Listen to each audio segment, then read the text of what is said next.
Good evening. We've been talking about how recruitment has become one of the major problems in the NHS for years now. And tonight we have the story of how it's putting enormous pressure on one family. 6-year-old Harry Jones from Caernarfon has a rare genetic condition which means he needs continuous care. But after being released from hospital, his family say they're not getting the support they need. And now they're past breaking point. Nia Kerris has been speaking to them. A fond farewell, quite a send-off for Harry Jones after he finally left Alderhay Children's Hospital in 2020 to go home to his family in Caernarfon. Harry has X-linked myotubular myopathy.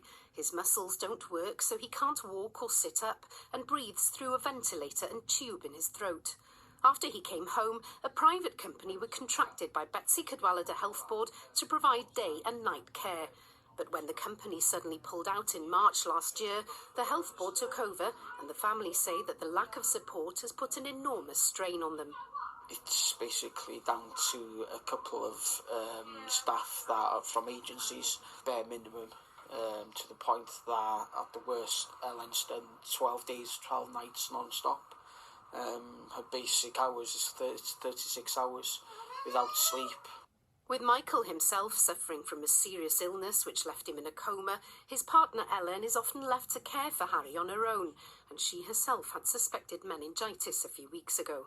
We've already passed the breaking points. We are just on, just go slow mode and just carry on.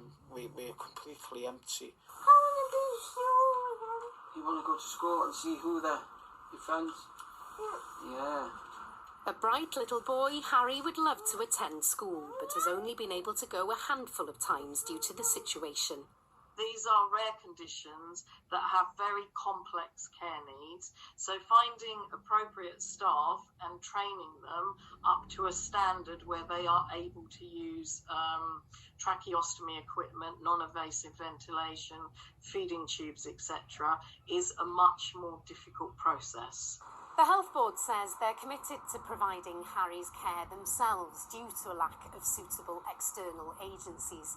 They acknowledge that recruitment and training is taking time and that there are staffing challenges at times, but they insist that they're providing regular and consistent care and updates and offer to meet the family to discuss any concerns.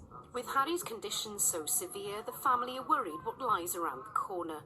I might be looking back and thinking we've wasted all that time fighting the system, or the system should have just been giving us the help that we deserve and need, and that he should get, to live every day as it's the last, because we don't know what's going to happen next.